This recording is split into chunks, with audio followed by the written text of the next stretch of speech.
E benvenuti fratelli e sorelle di cammino e continuiamo questo 11° video tratto dal primo volume di Svegliatevi figli miei, una raccolta fedele sulla vita e sugli insegnamenti della Santa Mata Amritananda Mahi. Se siete arrivati ora in questo video vi consigliamo sempre di ripartire dal primo, lo trovate nella collana della playlist e così seguite tutta la logica di questo percorso, anche perché ogni settimana c'è anche la sua meditazione guidata che porta il senso e la continuità anche di questo percorso. Tutto questo per un umile omaggio alla bellezza, purezza e grandezza della Santa Amata Amritananda Mahi che continua a accompagnarci passo per passo in modo sempre più profondo e sottile. E allora continuiamo con la lettura del volume e anche un attimo il commento e andiamo avanti e c'è ancora una discussione su diciamo il tema del capofamiglia, cioè di colui che vive la vita all'interno della famiglia ma che si chiede appunto come si può vivere serenamente un cammino spirituale con tutte le responsabilità oberanti che tutti noi abbiamo. E vediamo allora la domanda. Amma, è possibile condurre contemporaneamente una vita spirituale e una vita mondana? Certamente è possibile, figlio mio, risponde Amma, ma a condizione di agire in modo disinteressato. Il dolore sarà il nostro premio se pensiamo, io agisco, io devo raccoglierne il frutto. Bisogna avere un minimo di distacco. Non pensate mai a mia moglie né ai miei figli. Se vedete Dio in tutte le cose, allora non è possibile essere attaccati. E ancora più avanti il devoto dice: sì, è facile da dire, ma difficile da mettere in pratica. Come dobbiamo comportarci? Amma risponde: non c'è niente di impossibile a questo mondo, in particolar modo per gli esseri umani. I due fattori di riuscita sono una forte determinazione e una fede incrollabile. Cioè è difficile per un capofamiglia perché egli deve disperdersi in tutte le direzioni, la sua mente è troppo implicata negli affari mondani. Fate il vostro dovere senza lasciarvi incatenare da esso. È questo il problema. Ebbene, e qui entriamo in un altro grandissimo argomento che attanaglia tutti i capofamiglia, ma anche le persone che vivono in società, anche tutti quelli che lavorano e che vivono, diciamo, una dicotomia interiore tra la ricerca spirituale, la ricerca di senso, diciamo così, della vita e una vita che ci prende, ci fagocita e ci porta all'esterno in ogni occasione, momento. È un tema che abbiamo già trattato, ma bisogna trattarlo più volte perché è proprio complesso per noi sentire questo punto. La questione sta che ogni giorno noi lo dividiamo in momenti di più pacificazione, momenti in cui siamo oberati dal lavoro, oberati da quello che facciamo e da tutte le responsabilità ed rileghiamo, diciamo, i momenti pacifici a momenti in cui andiamo a farci una camminata, facciamo della ginnastica o incontriamo la nostra amata o l'amato o andiamo in un posto di preghiera se siamo, diciamo, religiosi o facciamo meditazione, se appunto seguiamo qualche disciplina. Insomma, abbiamo i momenti in cui riusciamo a ritornare a noi stessi, momenti in cui poi ci rimmergiamo in questa realtà che si chiama società, che si chiama responsabilità e ci si chiama essere genitori coi figli o essere figli responsabili di uno studio, dobbiamo fare i nostri esami, insomma, tutto questo è qualcosa di altro però. È come se viviamo dall'interno lentamente una dicotomia sempre più forte, cioè c'è un qualcosa di fondo che può essere questo senso della vita, può essere questa ricerca, può essere questo qualcosa di realmente vero che è dietro tutte queste grandi anime che hanno detto, hanno rilevato e rivelato delle profondità. Però poi sono dei grandi bei discorsi che riusciamo a contattare quando siamo davanti a un film romantico che ci tocca particolarmente o quando sentiamo una musica particolare, siamo un po' toccati a quel livello, ma poi dopo sappiamo, ahimè, la cruda realtà di rientrare il mattino dopo, che è il lunedì mattina della settimana e che bisogna cominciare a correre, camminare in questa giungla d'asfalto in cui dobbiamo anche difenderci da tutti questi attacchi, da questi sciacalli di situazioni, perché tutti mangiano e sono mangiati e quindi è una condizione veramente di giungla. Questa è la condizione che tutti noi viviamo nella maggior parte dei casi, quindi andiamo a fare degli stage di 2 giorni, 1 settimana, se chi per chi è fortunato d'estate riesce a viversi qualcosa di un po' più profondo o si fan quelle vacanze per sospendere la mente, però son comunque tutti momenti che ricorderemo nel cuore come momenti speciali dove abbiamo potuto toccare questa realtà. E dopodiché poi ci rimergiamo come un tuffo nell'acqua e sommersi in apnea dentro questa vita che ci fagocita di 1000 impegni. E allora delle volte possiamo anche chiederci, per chi è dentro un cammino spirituale: ma dov'è Dio in tutto questo? Cioè, dov'è Dio dentro la nostra realtà? Perché questo è un impegno. Dio lo troviamo quando cantiamo per Lui, quando facciamo un rituale, quando onoriamo Lui in qualche modo, però poi c'è dell'altro. La vita è altro, sulla terra è altro, è una cruda realtà di guerra, di sofferenze, di difficoltà. La vita è altro e in qualche frangente si scorge un fiore che profuma in mezzo alla roccia, ma la vita è altro.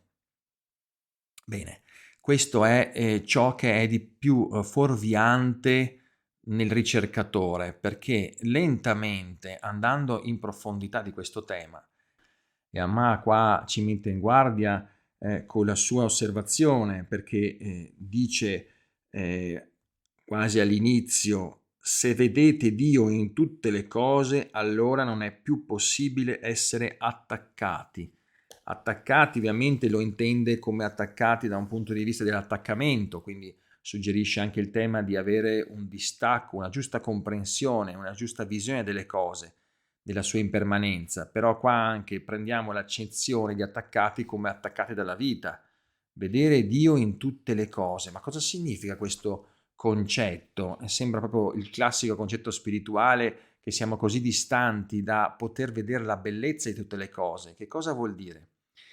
E qui, signori e signori, apriamo questo tema importante perché vorrei veramente aprire uno squarcio su questo punto, perché la realtà è che noi siamo immersi, e lo ripeto ancora, siamo immersi in una realtà continuamente insegnante.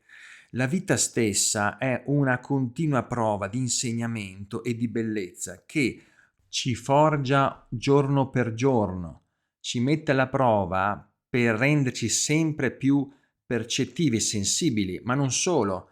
Nella sua fase evolutiva, l'essere umano, distaccandoci da questa percezione di unione che la possiamo ritrovare dentro la natura, negli animali, che sono completamente immersi ma non coscienti, in questo percorso umano della via dell'eroe, dell'essere umano, l'essere si distacca sempre di più, vedi la scienza che non è più conoscenza, vedi l'uomo che scruta con la sua mente la realtà sentendosi sempre più separato, ma questo processo è essenziale, è sano. Immaginate come un bambino che nasce e in qualche modo non è separato dalla mamma e si sente ancora nel cordone, poi quando i primi anni ancora si identifica completamente con gli umori della mamma, del papà, è completamente identificato.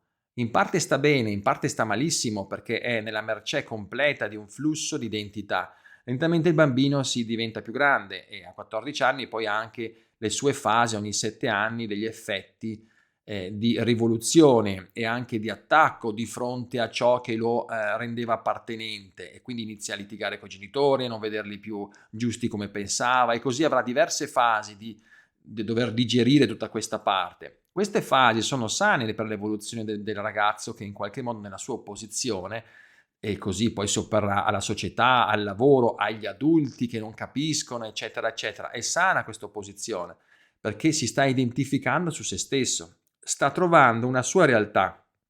Bene, allargate questo concetto all'umanità intera. L'umanità intera è sano che in qualche modo è passato da periodi di grande immersione nella natura, nella unione con la natura. Vediamo i popoli antichi degli Indios, per esempio, che erano molto più immersi tra materialità e spiritualità.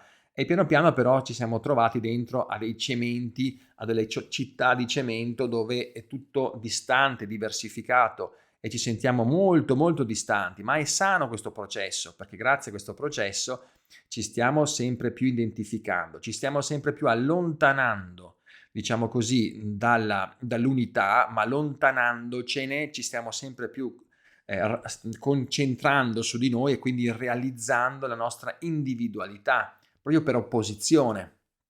E questo è sano perché abbiamo più materia trasmutativa anche per trasformarla dal piombo all'oro. È come una molla, ve la spiego un po' così, è come una molla. Noi stiamo tirando una molla sempre di più, ma questa molla a un certo punto tirerà a se stessa in tutta la spinta che si sta generando. Quindi è sano questo processo e stiamo caricando questa molla per tornare in un certo senso all'aspetto di unificazione di tutto questo.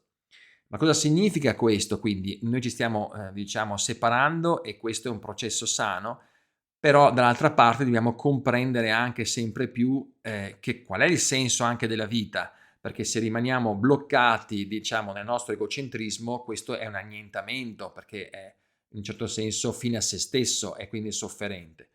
L'operazione è sempre più, attraverso questa volontà di avere un'identità, lentamente anche perdere questa identità per una realtà più grande. È come se una volta superata la fase della, diciamo, maturità, il ragazzo non è più così ribelle, ma incomincia a essere comprensivo, a prendersi cura dei genitori, a prendersi cura dei propri figli. Insomma, inizia, anche se ha un suo carattere, una sua identità, a allargarsi sempre di più alla collettività, facendosi parte di questa e rendendosi utile per questa.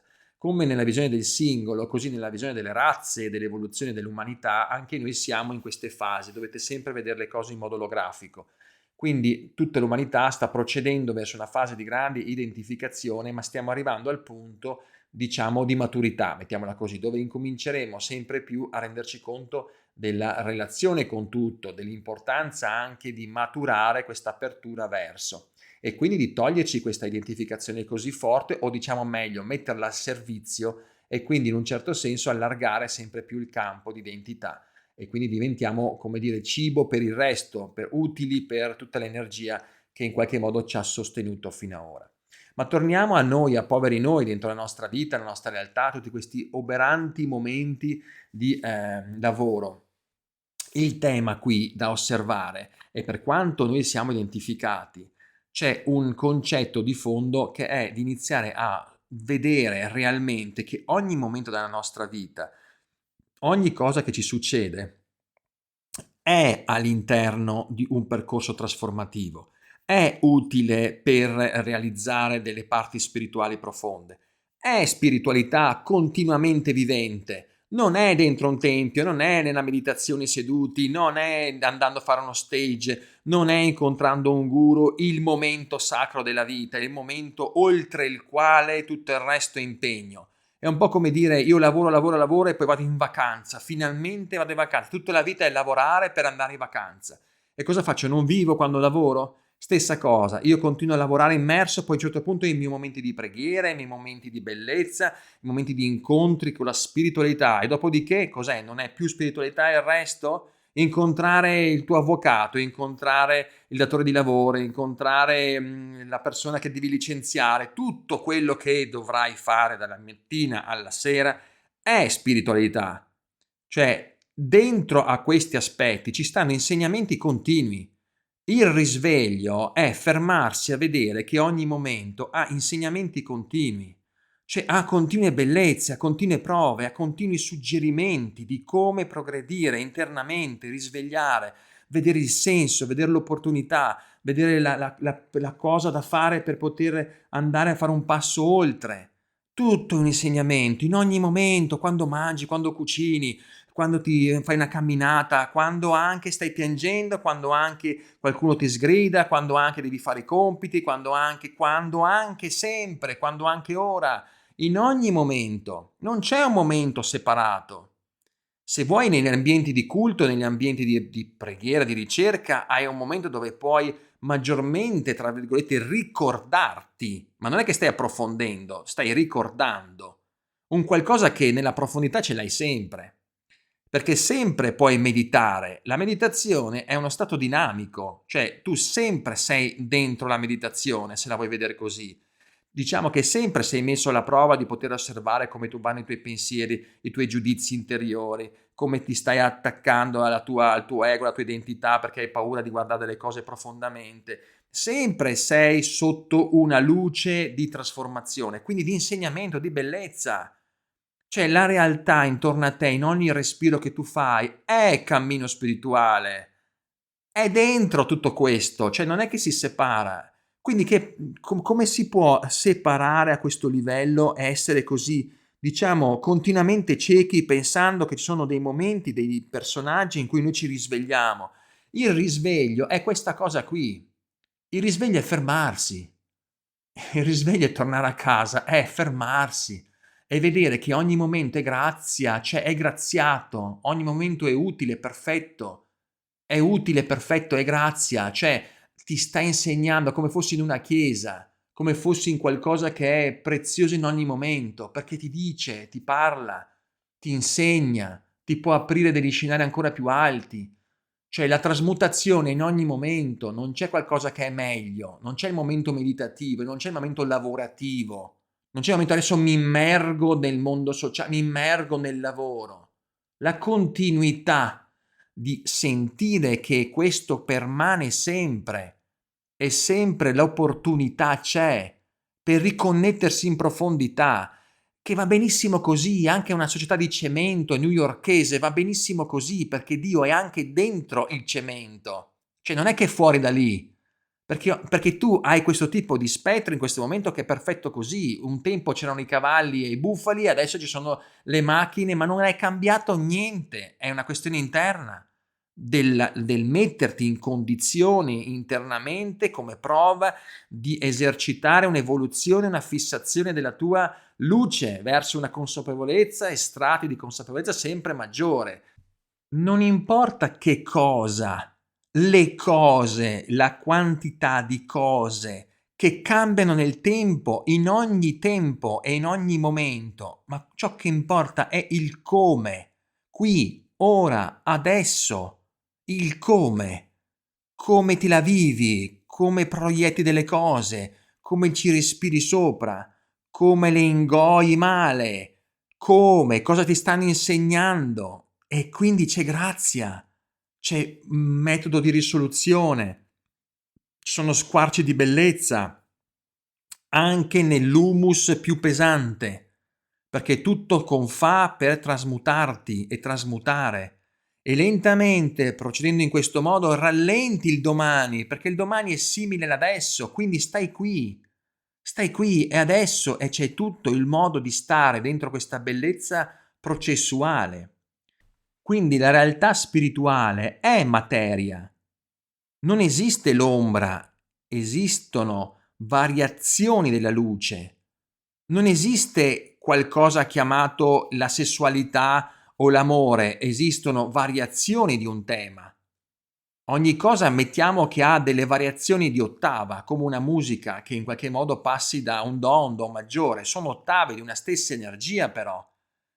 Quindi il fatto che si densifica la realtà vibratoria sottile fino ad arrivare alla condizione terrestre e della materialità non vuol dire che la materia è esente da questo. È un po' come se io densifico del vapore e lo faccio diventare ghiaccio.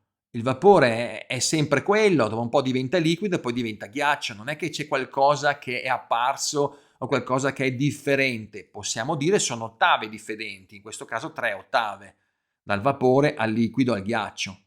Tutto è impregnato in quello, tutto è dentro quello e la tua vita di tutti i giorni con tutti i tuoi problemi sono dentro un continuo possibilità di trasformazione e sei tu chiesa tutti i giorni, tutti i momenti, la fai tu con le persone che incontri, sei tu chiesa in come rispondi, come pensi, in ogni momento, non c'è dopo, non c'è un luogo speciale, quelli servono per ricordarti quello che ti sto dicendo, cioè che è tutto qui, ora, adesso, in te.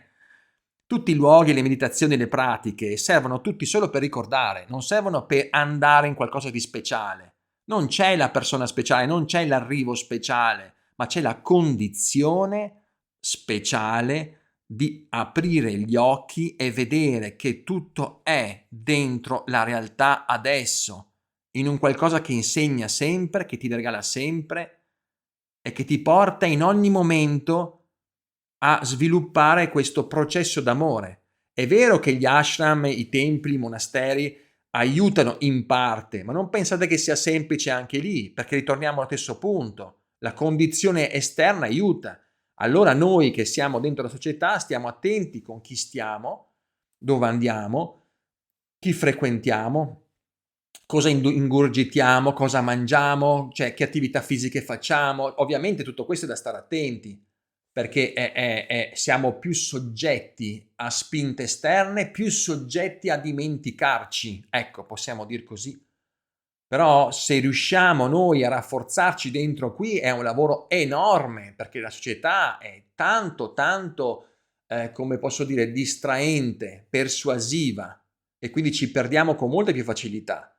Però non è impossibile, dice Amma, non è impossibile.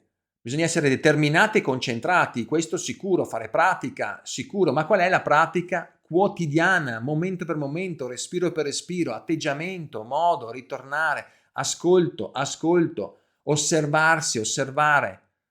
Questo è il punto. Quindi vorrei spezzare una lancia adesso io con tutti questi discorsi spirituali dove ci sono gli ambienti spirituali, i posti spirituali e Dio è chissà così lontano fuori dal mondo e chissà dove. Ogni momento è spirituale, la materia, ogni cosa che tu fai, qualsiasi cosa sia, ha dietro degli insegnamenti spirituali. Punto. Questa è la questione. Quindi sei immerso in questo. Quindi non è che c'è da dire io ma lavoro, mi sto immergendo, quindi mi dimentico. Cioè, sì, ti dimentichi, ma non è che ti può mancare la condizione per. Non ti può mancare, quindi è una scusa. Siamo tutti dentro, cioè, quindi non è che possiamo uscire da questo. È come il pesce dentro l'acqua, non è che puoi uscire dall'oceano. Quindi questo è un po' il punto che io probabilmente mi ha scosso questa mattina rileggere questo brano e rimeditare questo punto, perché bisogna che tutti noi ci ricordiamo in questo. Quindi, fratelli e sorelle cari, cosa possiamo prendere spunto da questo discorso? Beh, l'esercizio di questa settimana è rifocalizzarsi sul presente ancora. Cioè, ma non solo, su attimo per attimo. Non giudicare, non creare dicotomia tra ciò che fai che può essere più spirituale e ciò che non fai che non può esserlo, ma invece portare sempre con te questa fiaccola, questa candela interiore per dar luce sempre a quello che fai, quello che pensi, quello che ti arriva. Accoglierlo col tuo cuore e benedirlo e renderlo un evento benedetto, che ogni giorno sia consacrato, che ogni giorno sia una cerimonia, che ogni momento sia una cerimonia di bellezza. E con questo io vi ringrazio, fratelli e sorelle cari, e vi aspetto alla prossima settimana e vi auguro benedizione e protezione di Amma e buona giornata e buon cammino a tutti.